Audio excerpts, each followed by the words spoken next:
Before the sun even rose over occupied Europe, a sound began to dominate the sky.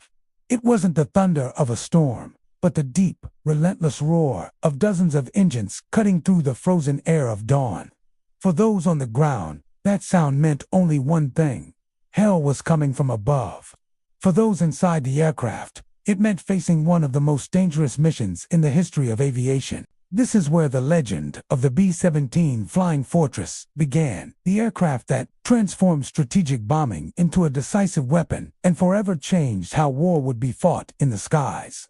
In the late 1930s, while the world desperately tried to avoid another global conflict, American engineers were quietly working on what would become one of the most iconic aircraft ever built. The idea sounded almost impossible: a heavy bomber capable of flying long distances, carrying massive bomb loads, and still defending itself without relying on escort fighters.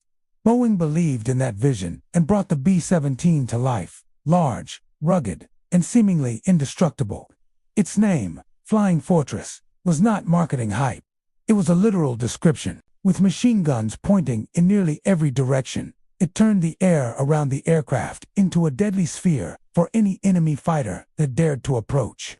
When the United States entered World War II, the B-17 quickly became the backbone of the American air campaign in Europe.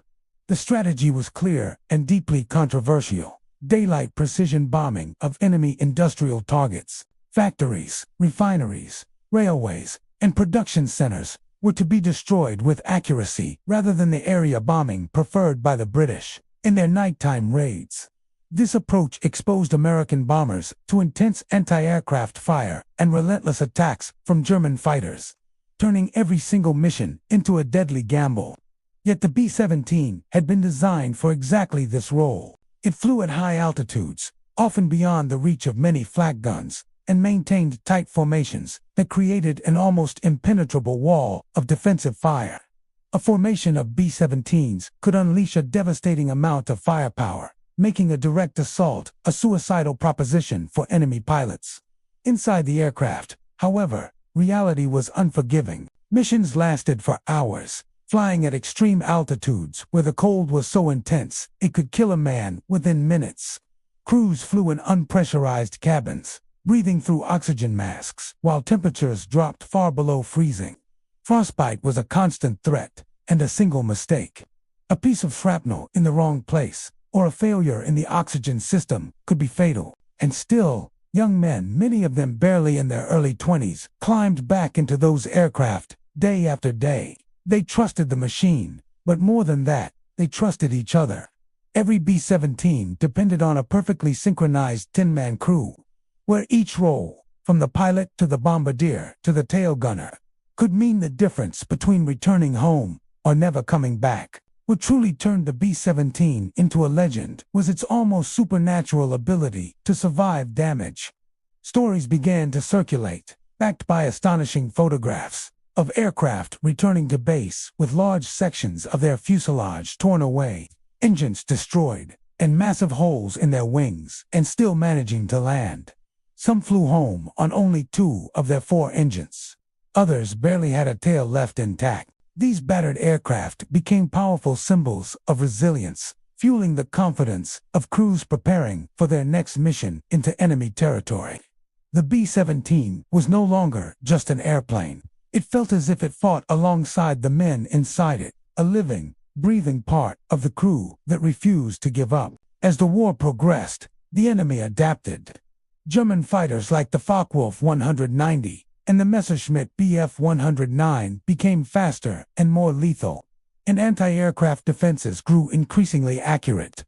American losses reached terrifying levels, especially during periods before long-range escort fighters were available. Dark days, like the infamous Black Thursday in October 1943, saw dozens of bombers and hundreds of airmen lost in a single raid. It was only with the arrival of the P-51 Mustang, a fighter with the range to escort bombers all the way to targets deep inside Germany and back, that the balance finally began to shift. From that moment on, the B-17 could carry out its mission with a far greater chance of survival, and the strategic bombing campaign began to systematically dismantle the industrial backbone of the Nazi war machine. Over the course of the war, more than 12,000 B-17s were built. They dropped millions of tons of bombs and took part in nearly every major air campaign over Europe, from the oil fields of Romania to the submarine pins on the French coast. But the human cost was staggering. The 8th Air Force, which flew the majority of B-17 missions, suffered more casualties than the entire U.S. Marine Corps in World War II. Thousands of crew members lost their lives, and many of those who survived carried deep psychological scars for the rest of their days. Every mission was a direct confrontation with death, and every safe return felt nothing short of miraculous. When the war finally ended, the B-17 ceased to be just a weapon and became a powerful symbol. It represented American industrial power, a testament to the nation's ability to produce weapons of war on an unprecedented scale. It stood for a faith in technology to overcome incredible odds. But most of all, it represented the sacrifice of an entire generation. Even after being retired from military service, its image lived on in films, museums, and the personal memories of war. Few aircraft in history carry the same emotional and historical weight as the Flying Fortress. The B-17 Flying Fortress did not win the war alone. Victory was a result of a massive, coordinated effort on land, at sea, and in the air.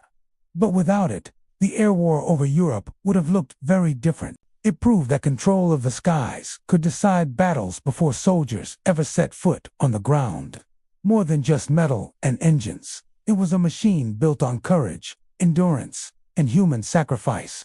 And perhaps that is why, decades later, when the sound of its engines still echoes at air shows, it continues to command silence and respect, because that sound does not just represent a machine.